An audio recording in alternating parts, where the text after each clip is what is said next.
Shalom a você que nos assiste então, você que está aqui na Har Tzion,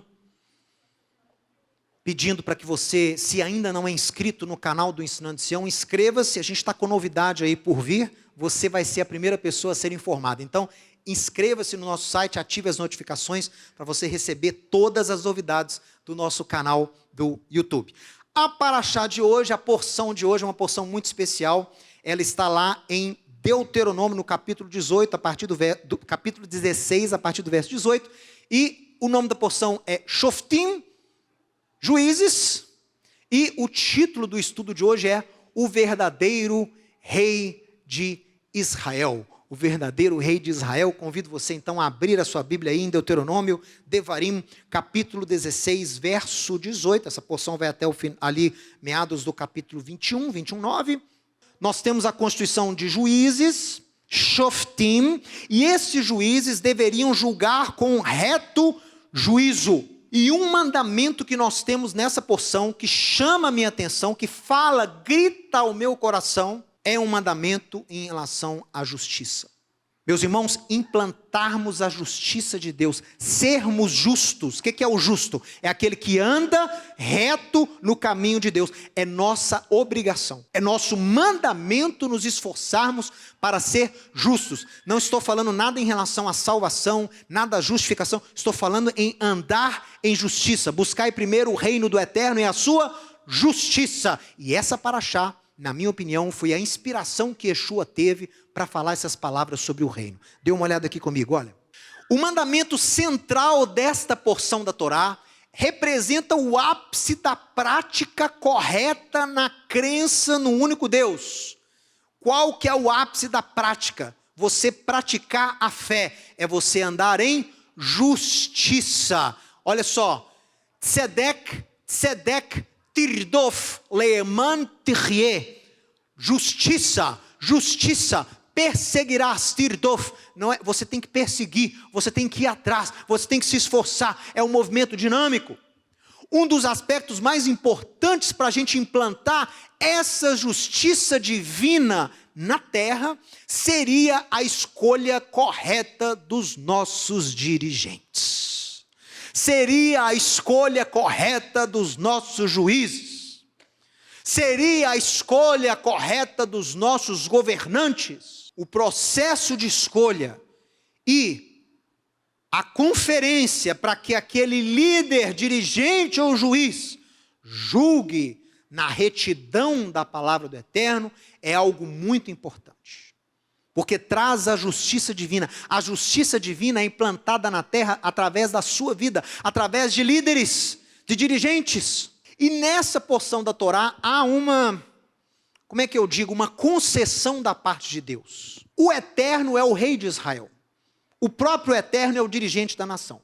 Mas Deus, sabendo do coração do povo, Deus sabendo que as pessoas que Israel iria ali se estabelecer em Canaã, e talvez surgiria um desejo lá no coração do povo, de ter um dirigente, de ter um rei, além do Eterno, de termos um dirigente aqui do nosso lado, nosso conterrâneo, como as outras nações têm. Então Deus, conhecendo o coração do povo, os rabinos falam que, uns falam que Deus concedeu, né, que Deus permitiu, outros falam que Deus autorizou, outros falam que Deus deu, mas sabendo que seria um processo difícil, Deus concedeu ao povo, deu instruções ao povo para quando eles quisessem designar um rei. Dê uma olhada aqui no texto comigo, Deuteronômio, capítulo 17, olha só. Quando vocês entrarem na terra que te dá o Eterno teu Deus, e a possuíres, e nela habitares, e disseres, estabelecerei sobre mim um rei, como todas as nações que se acham ao redor de mim. Estabelecerás com efeito sobre ti como rei, aquele que o Eterno teu Deus escolher. Vocês podem até ter um rei como as outras nações, mas será o meu escolhido. Homem estranho, que não seja dentre os teus irmãos, não estabelecerás sobre ti, e sim um dentre eles. Meus irmãos, esse requisito, ele é extremamente importante, porque nas Escrituras, o conceito de Mashiach, Messias, está intimamente ligado ao conceito de realeza, trono. Porque o Messias, aquele que Deus iria escolher para restaurar, redimir a Israel e ao mundo, não seria só um ungido de Deus, não seria só um enviado de Deus. Esse Mashiach, segundo as profecias, seria também rei de Israel. Um dos títulos do Mashiach é Melech, é rei. E se o Messias é rei sobre Israel, se o ser rei é uma das características que ele deveria ter, nós temos então que entendê-lo nesta função como rei de Israel. Por quê? Porque há requisitos. Há requisitos. Ninguém pode ser Messias sem cumprir os requisitos para ser rei de Israel. E aqui nessa porção nós vemos os requisitos para alguém ser rei sobre Israel. Inclusive o Messias. Se ele é rei de Israel, então ele tem que se adequar a essas normas. Ele não pode contradizer essas normas. Porque se ele vai contra as normas que Deus estabeleceu para alguém ser rei sobre Israel, ele não pode ser rei, consequentemente, não pode ser Messias. Parece um conceito simples, mas é complicado. Não da parte de Deus, mas da parte dos homens. Nós complicamos esse cenário. Bastante. Eu vou explicar para vocês. Porque nós estamos falando aqui do verdadeiro rei de Israel. Olha só, acompanha aqui comigo. Um dos requisitos para alguém ser rei sobre Israel seria o vínculo inquebrável com o seu próprio povo. Volta aqui comigo para você ver, ó. Não pode ser estranho, não pode ser de fora, de outra nação. Tem que ser judeu. Senão não pode ser rei. Tem que ter vínculo com o seu próprio povo. Tem que ser parte do seu próprio povo.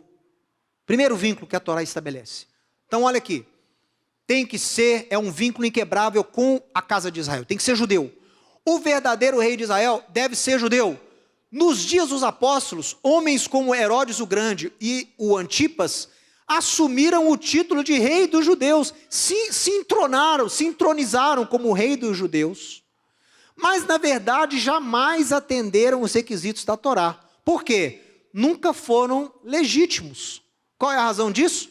Herodes e os seus descendentes eram, na verdade, árabes que haviam se convertido, na minha opinião, à força ao judaísmo, no século II a.C., por intermédio dos macabeus.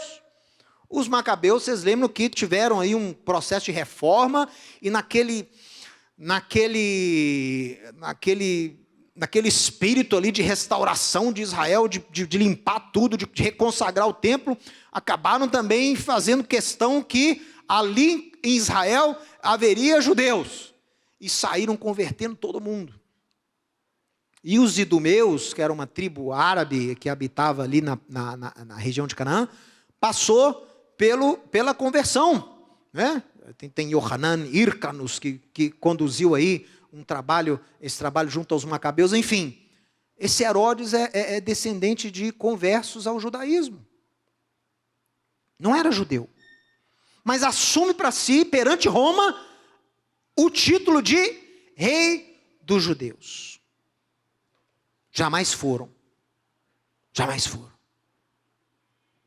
Aliás, dos requisitos que a gente lê na Torá nessa porção, nenhum eles cumpriram, né? Nenhum.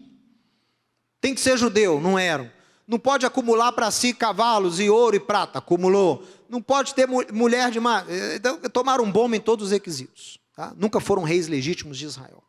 Olha só. Os evangelhos retratam a importância da genealogia de Yeshua.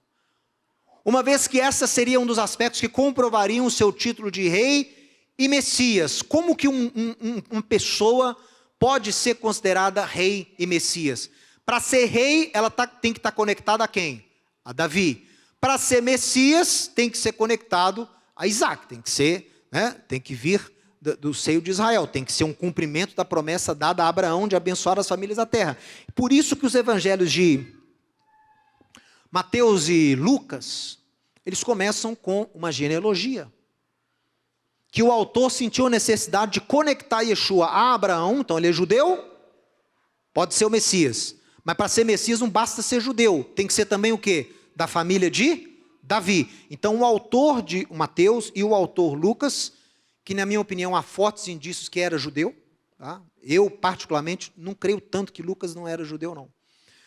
Por que eu penso isso? Tem vários assuntos, não dá tempo aqui para falar, mas o nível de detalhes que Lucas tinha do serviço templário, você vê quando ele dá ali o turno dos sacerdotes, quando ele explica a função sacerdotal de Zacarias, de Ana, os detalhes que ele dá, as informações que ele tem de Maria, a entrada dele nos meios judaicos, jamais um gentio teria tanta informação assim, jamais.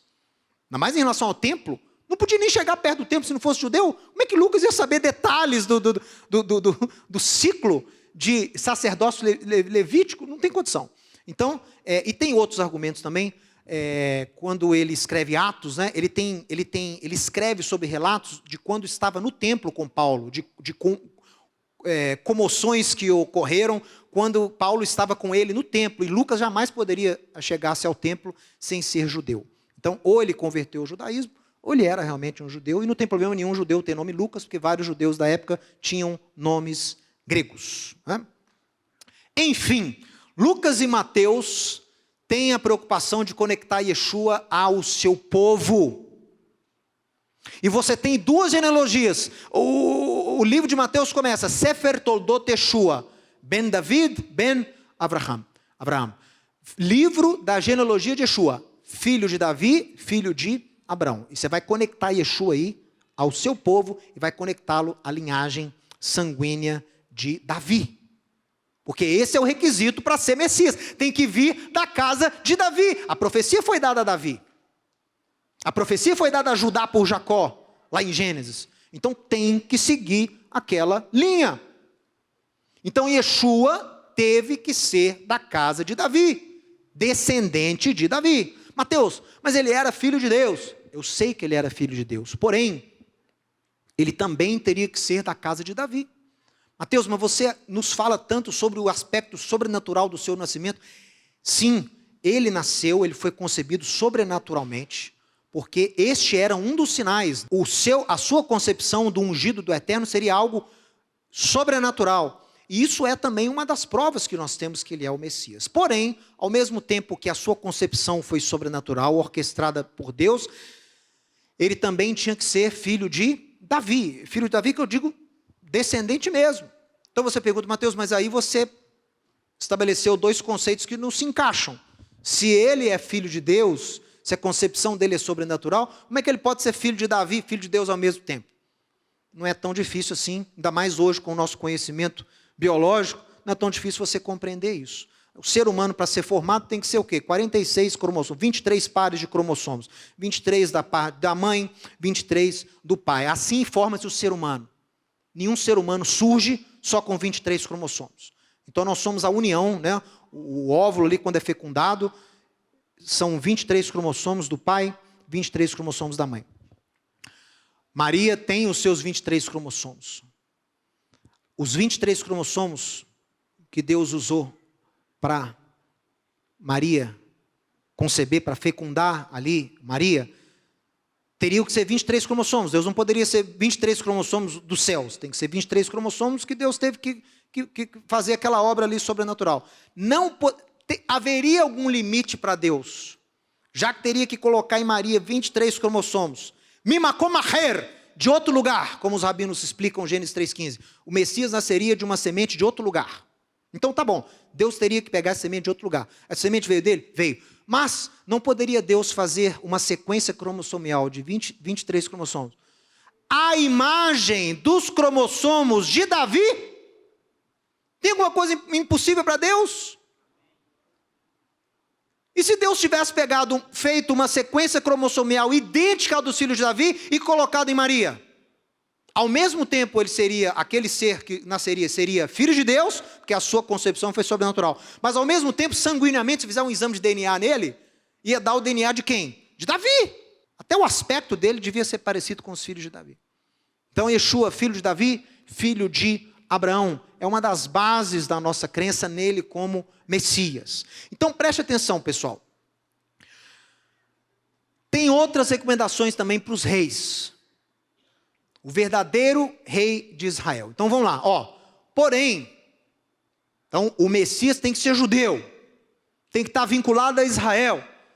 Mas lê aqui comigo, olha. Porém, infelizmente, ao longo dos séculos, muitos sistemas religiosos não mediram esforços para suprimir a identidade judaica de Yeshua, tratando esse vínculo judaico como irrelevante. Mas eu digo a vocês que estão me assistindo, que estão me ouvindo, quanto mais diminuímos a judaicidade de Yeshua, mais diminuímos a sua legitimidade como Messias e como rei. Na minha opinião, foi um grande tiro no pé, porque quanto mais desassociaram Yeshua do seu próprio povo, quanto mais enfraqueceram o vínculo dele com Israel, mais diminuíram o vínculo dele com o seu próprio povo. Mais distanciaram ele de Israel. Mais distanciaram ele dos judeus.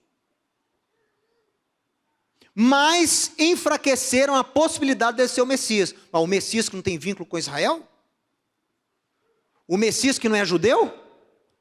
Até o aspecto pictográfico da história cristã retrata Yeshua como um indivíduo etnicamente sem vínculos com os judeus.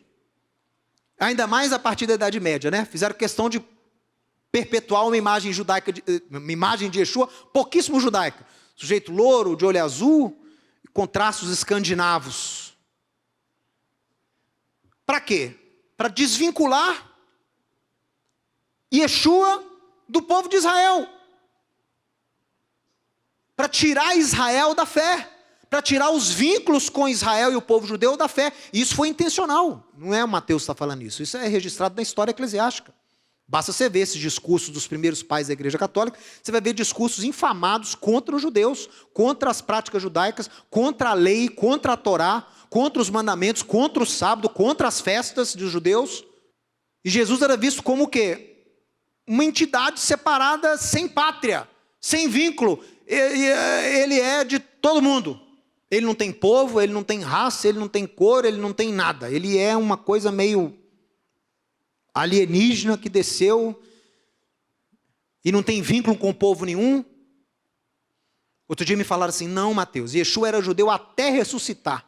Eu falei, mas ressuscitou o que então depois? Japonês?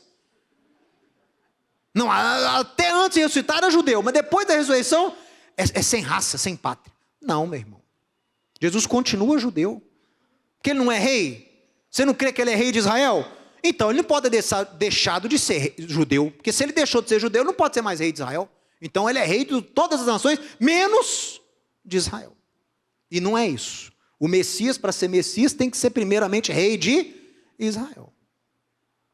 Então, o meu argumento aqui hoje pela manhã é exatamente esse. Quanto mais se esforçaram para distanciar Jesus do seu povo judeu, mais distanciaram a possibilidade dele ser o Messias para o povo de Israel. A imagem que o povo judeu tem hoje de Jesus é de um elemento estranho, que ensinou coisas estranhas, que não tem vínculo com Israel, que perseguiu Israel, que marginalizou Israel, que ensinou as pessoas a odiarem os judeus, que criou um tipo de religião considerada estranha, se comparado aos princípios da Torá. Tem Yeshua como um elemento estranho. O problema é, enquanto Yeshua não for reconhecido pelo seu povo judeu como rei e como Messias, ele não vai estabelecer o seu reino aqui na terra. Porque a aceitação dos judeus em relação a Yeshua como Messias e rei é o requisito para que ele retorne e implante aqui o seu reino. Não fui eu que bolei essa teoria, foram as palavras do próprio Yeshua lá em Mateus capítulo 23. Que ele olhou Jerusalém, ele falou: Jerusalém, Jerusalém, que mata aqueles que lhe forem enviados. Quantas vezes eu quis ajuntar os seus filhos como a galinha ajunta os seus pintinhos, mas tu não o quiseste. Eis que vos digo, não me verás mais, até que digas, não me verás mais. Jerusalém não vai ver mais o Messias, até que Jerusalém diga o quê? Salmo 118, que é um salmo real, messiânico. Baruch Rabá Beshem Adonai. Isso é você está entronizando um rei. O rei é um ungido de Deus. O rei é o Messias. Enquanto Yeshua não for reconhecido e entronizado e dado as boas-vindas como rei, ele não volta. Se Jerusalém só vai vê-lo de novo se for nesse cenário, quanto mais afastado ele estiver do seu povo, mais distante está a sua vinda. Quem está entendendo aí? É diretamente proporcional. Quanto mais se esforçaram em distanciar Yeshua do seu povo, mais estavam atrasando o seu retorno. Porque as profecias têm que se cumprir. Não foi só essa profecia de Yeshua, não. Há várias profecias de Deus enchendo o povo de Israel com o seu espírito. Isso tem que acontecer. E não há espaço para essa teologia. Isso vai acontecer, mas depois que Jesus vier, depois que Jesus arrebatar a sua igreja, depois que ele já tratar aqui a sua igreja, talvez ele vai e se revele ao seu povo judeu. Não. É antes. A restauração de Israel está ligada com a restauração da igreja, que está ligada com a restauração do mundo. É um processo só. Você não pode separar. E criou-se um hiato, criou-se um distanciamento proposital entre Yeshua e o seu próprio povo, a ponto de Yeshua ser conhecido como alguém que veio contra Israel. A ponto de Yeshua ser conhecido entre Israel como alguém que veio contra a Torá, como alguém que veio para anular o Shabat. Ô meu irmão, olhe para mim, você que está aqui assistindo. Qualquer candidato a Messias que tenha vindo, que falou ou ensinou algo contra a lei de Deus, não pode ser o Messias. Por quê? Dê uma olhada aqui na porção de hoje. Olha aqui o que a Bíblia diz. Deuteronômio 17:16. Porém, este candidato a rei não multiplicará para si cavalos, nem fará voltar o povo ao Egito para multiplicar cavalos, pois o Eterno vos disse, nunca mais voltareis por esse caminho.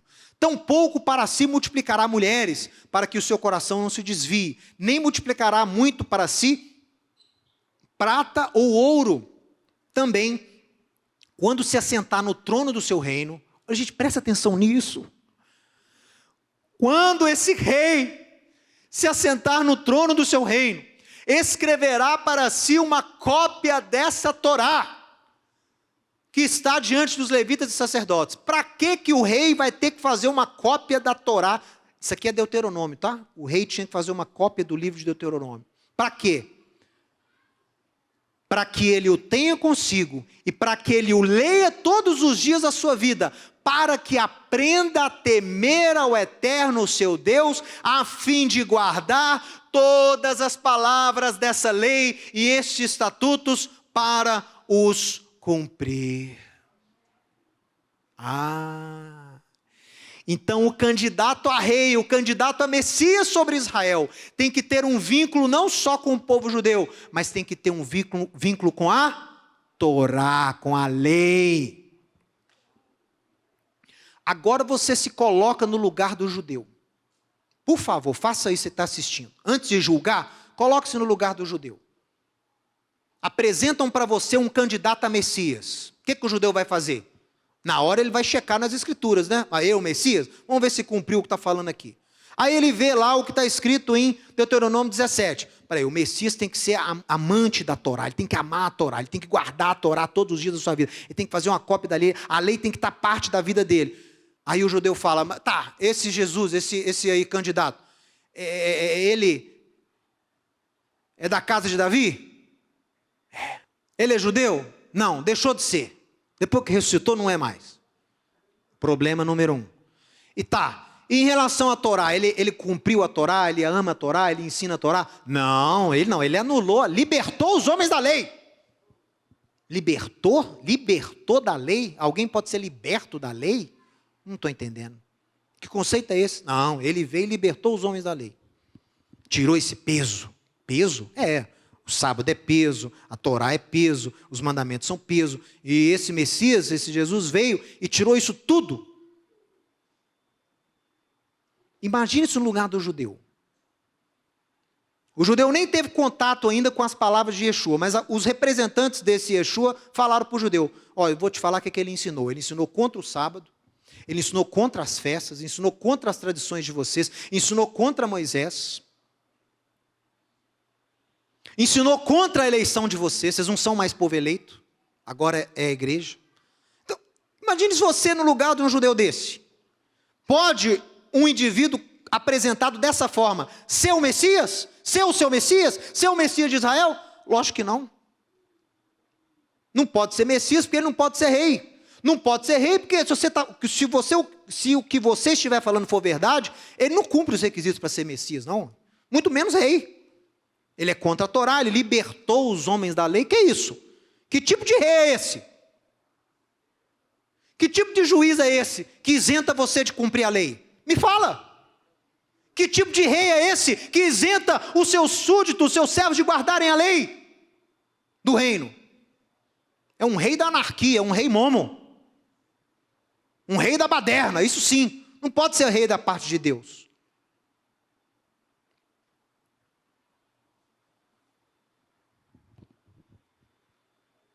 Deus chama a sua Torá, em Êxodo 34, e Tiago repete isso, de lei da liberdade. Liberdade esculpida em pedras. Liberdade esculpidas em pedras. Sabe por quê? Porque quem é livre não é quem faz o que quer, não. Quem é livre é quem consegue ter domínio próprio. É quem consegue dominar a sua carne. É quem consegue se controlar. É quem consegue não desviar nem para a direita, nem para a esquerda. Esse é livre. É aquele que anda nos mandamentos de Deus. Os mandamentos foram dados para dar liberdade ao homem. Esse é livre. Que tipo de liberdade é essa? Mas Paulo falou que veio libertar da maldição da Torá. Você ouviu bem certo. Maldição da Torá. Maldição que está na lei para aquele que não obedece. Está cheio de maldição. Deuteronômio nós vamos estudar daqui 2 semanas. As maldições da Torá, ou seja, maldições que Deus decreta para quem não cumpre a lei. Essas são as maldições da lei. E quando você é alcançado pela graça de Deus, você estava cheio de maldição. Porque você não andava de acordo com a lei, você fazia aquilo que Deus abomina, você fazia aquilo que Deus odeia, você adorava a Deus igual as nações adoram os seus falsos deuses, então você estava errado, estava cheio de maldição. E quando você vem para a fé, através do seu arrependimento da obra de Deus, através do sangue de Yeshua, você tem o quê? Os seus pecados, a dívida escrita contra você, Colossenses 2, foi o quê? Cravada no madeiro, está lá, acabou. A partir de agora você é o quê? É um cidadão do reino.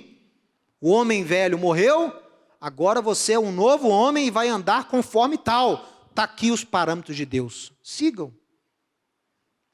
Está aqui as boas obras que você tem que andar nelas. Ande. Que Paulo fala em Efésios 2. Deus criou de antemão. É a Torá. As boas obras são os mandamentos. Deus criou para você andar nele. Quanto mais distanciaram Yeshua da Torá, quanto mais perpetuaram essa imagem de um Messias averso à lei, contrário à Torá, mais distanciaram esse Yeshua do seu próprio povo.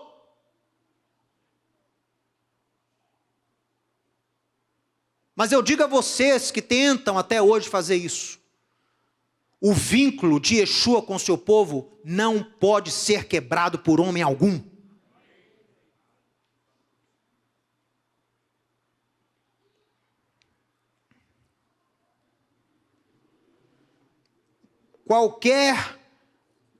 Olha aqui na tela, qualquer candidato a rei sobre Israel, que não guarda nem valoriza a Torá de Deus, não pode ser considerado para o cargo. Não pode. A obrigação de escrever uma cópia dessa Torá serviria para lembrar ao rei que ele não está acima da lei de Deus. Mesmo ele sendo ungido, ele não está acima da lei de Deus. Yeshua disse isso claramente em Mateus capítulo 5. Eu não vim cancelar a Torá nem os profetas, eu vim torná-los plenos. Alguém que vem tornar uma coisa plena não destrói, aprimora. Não é por que falaram que ele veio anular? Mal sabiam que estavam o quê? Atrasando ainda mais o seu reino.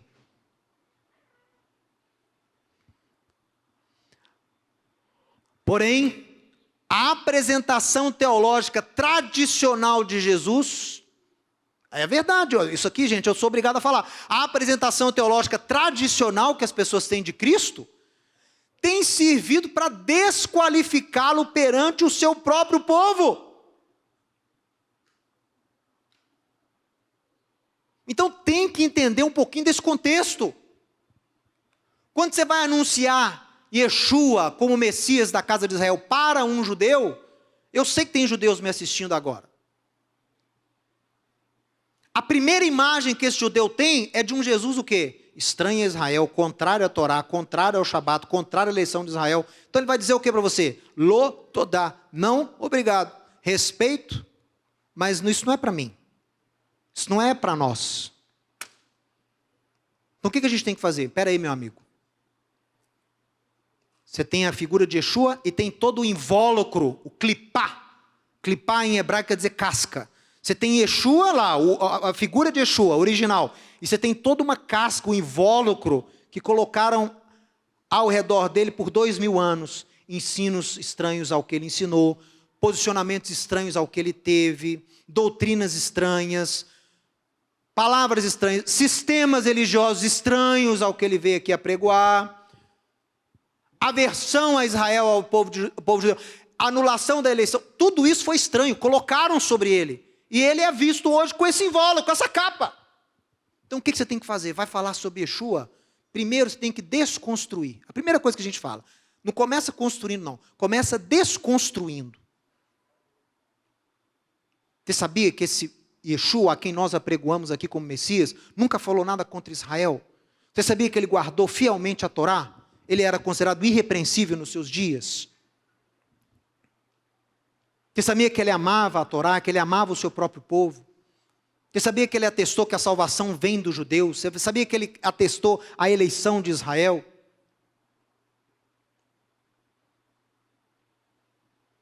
Ah, mas que falaram que ele... Não, ele nunca falou isso. Ah, mas disseram que foi Paulo que falou no lugar dele. Não, Paulo também nunca falou nada contra a Torá. Pode o discípulo ser contra o mestre? Como é que Jesus vem falar uma coisa, Paulo vem e fala outra?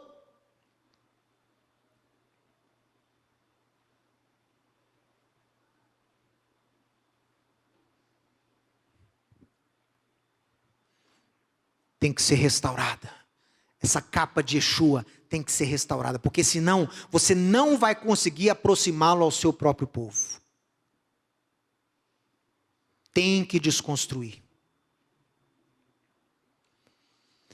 Ao longo da história, judeus que passassem a crer em Yeshua como Messias, só poderiam ser aceitos pelo sistema criado em nome de Cristo, se abandonassem a prática da lei de Deus. É ou não é? É só você estudar um pouquinho de eclesiologia. O sujeito era confrontado. Era não, ainda é. Você acha que isso acabou? O sujeito é judeu, tem uma experiência com Deus através de Yeshua. Acontece. Tem uma experiência de novo nascimento. Teve uma revelação do Messias. Sabia que muitos judeus têm revelação do Messias? Visão mesmo. É um padrão que Deus usa. Eu não sei explicar por quê. A quantidade de judeus, discípulos de Yeshua, que aceitaram o Messias, não foi por causa que ninguém falou. Eles tiveram visões. Rabino Shulam, o discipulador dele, o Rabino Daniel Tzion, vários rabinos ao longo da história. Rabino Zoli, da Itália, que foi o rabino-chefe da Itália. O Rabino Daniel Tzion era rabino-chefe da Bulgária. Tudo ortodoxo. E não deixaram de ser ortodoxos. Mas tiveram o quê? Uma visão do Messias. O Rabino Daniel Tzion viu Yeshua no nascer do sol. Ele viu o Messias. Se tornou um discípulo de Yeshua. nunca aderiu ao cristianismo. 100% judeu, 100% discípulo de Yeshua. Igual foi Paulo, Pedro, Tiago, João, Mateus. Então tem esse padrão. Yeshua, aqui ó, Yeshua está se revelando ao seu povo, e sempre se revelou. Yeshua sempre esteve presente no meio de Israel, através das orações, da liturgia, sempre. Ele sempre estava lá se revelando. E ao longo da história, eu vou falar isso para vocês em algum estudo, eu vou preparar para vocês um estudo sobre os judeus discípulos de Yeshua ao longo da história. Você vai ver a quantidade de judeu célebre, judeu de renome, rabinos de renome, que eram discípulos de Yeshua. Mas aí tinha um problema. Eles tinham a revelação de Yeshua, eles tinham uma experiência com o ungido de Deus, e aí eles saíam daquilo ali, claro, na mesma hora eram rejeitados pelos seus irmãos judeus, né? Porque vinham a ele como alguém que aderiu a uma outra religião, que aderiu a um outro Deus, então você não pode mais fazer parte, né? Tem até gente que foi expulso da própria família, como é o caso do Rabino Shula, foi expulso da própria casa, porque falou que cria em Yeshua como Messias. Por quê? A concepção judaica é o quê? Você tá aderindo a um traidor, você está aderindo à fé a alguém que veio para eliminar a eleição de Israel. Você não pode mais ser judeu. Expulsava o judeu. Aí o judeu ia onde? Ia na igreja, né? Chegava lá, batia na porta, disse, eu tive uma experiência com Yeshua. A pessoa quer ter contato com outras pessoas também que creem em Yeshua. E ela é apresentada para um sistema religioso. E aí de cara, peraí, mas você está vindo de onde? Não, eu sou judeu. Na hora a pessoa já começa corrigindo. Você era judeu. Agora você é cristão. Mas peraí, eu deixo de ser judeu? Deixa. Mas assim? Mas e as minhas tradições e os meus costumes? Não foi Deus que deu para a gente? Não. Isso aí era no tempo do engano. Eles falam assim, no tempo como é que ele fala? É no tempo falho, né? Quando vocês eram falhos ainda, Cristo não tinha vindo, era tudo meio falho, mas depois que ele veio, isso aí tudo acabou. Acabou. Acabou o sábado, acabou festa, acabou lei alimentar, acabou profecia de restauração de Israel, tudo agora é espiritual, tudo é alegórico. Mas peraí, se você não abrir mão disso tudo, você não pode ser membro aqui da nossa igreja. Meus irmãos, isso acontece até os dias de hoje. A quantidade de relato que eu tenho de judeus que enfrentaram isso, quando aceitaram Yeshua, tentaram procurar um meio cristão para congregar, e na hora já vieram com um balde de água fria, acabou. Negócio de Israel.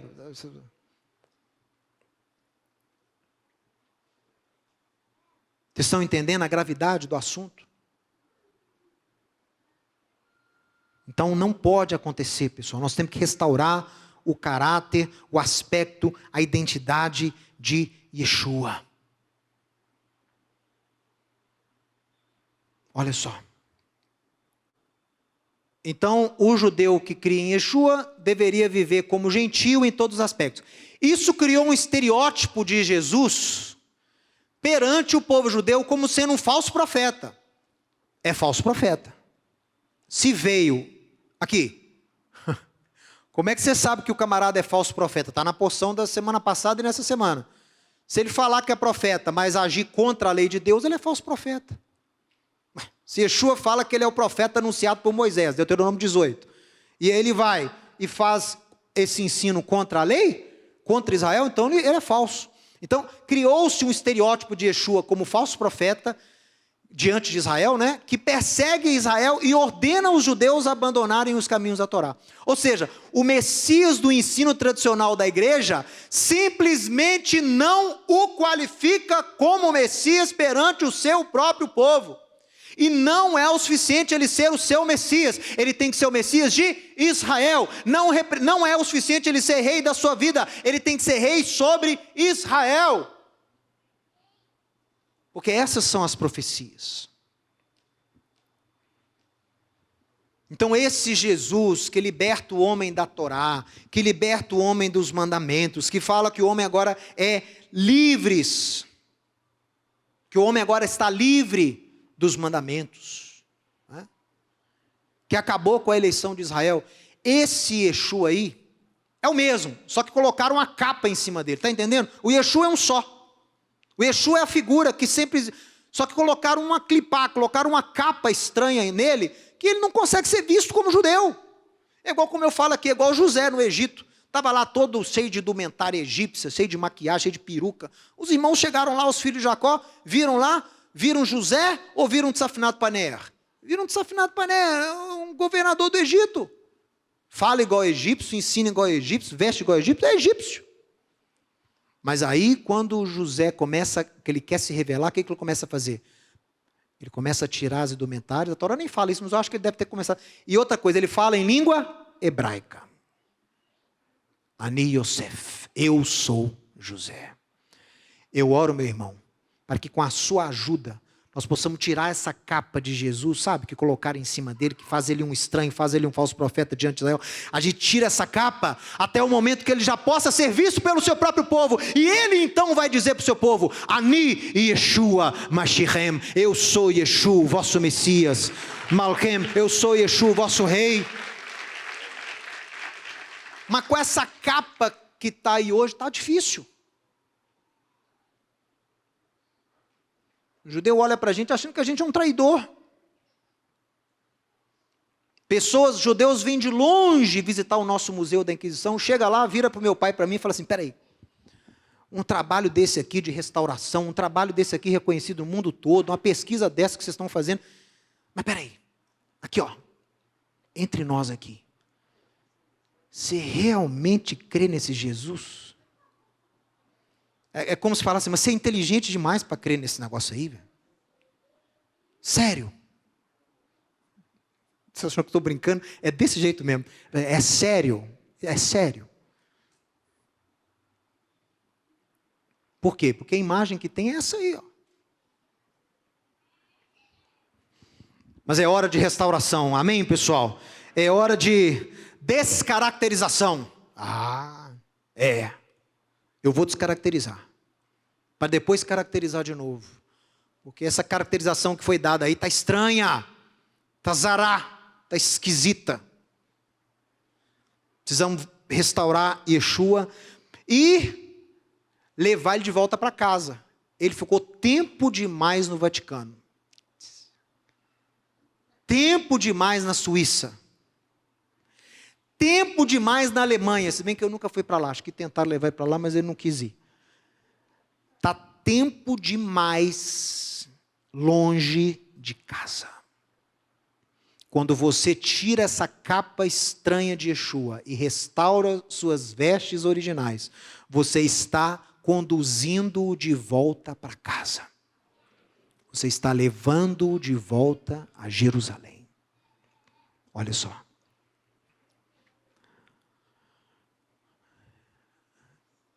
E antes de passar aqui para o slide final, quero te dizer o seguinte. Essa paraxá vai falar, né? Que eu comecei falando aqui no início. É guerra, é batalha, isso aí não é fácil. Você está mexendo com estruturas teológicas históricas, milenares. Tem gente que fala assim, Mateus, depois de 2000 anos você vai querer mudar isso? É impossível. A estrutura é muito forte. É forte, mas já está rachada. É forte, mas já está rachada. E é um trabalho, é uma batalha. E como Moisés orienta aqui para os xotrim, para os policiais, oficiais, os capitães, fala assim, ó, pesquisa aí. Não deixa subir para a guerra quem é meio lero-lero, não. Não deixa sair para a guerra, o camarada está com a cabeça na esposa, o camarada está com a cabeça na casa que acabou de construir, não é? Vão aplicar aqui para a visão da restauração?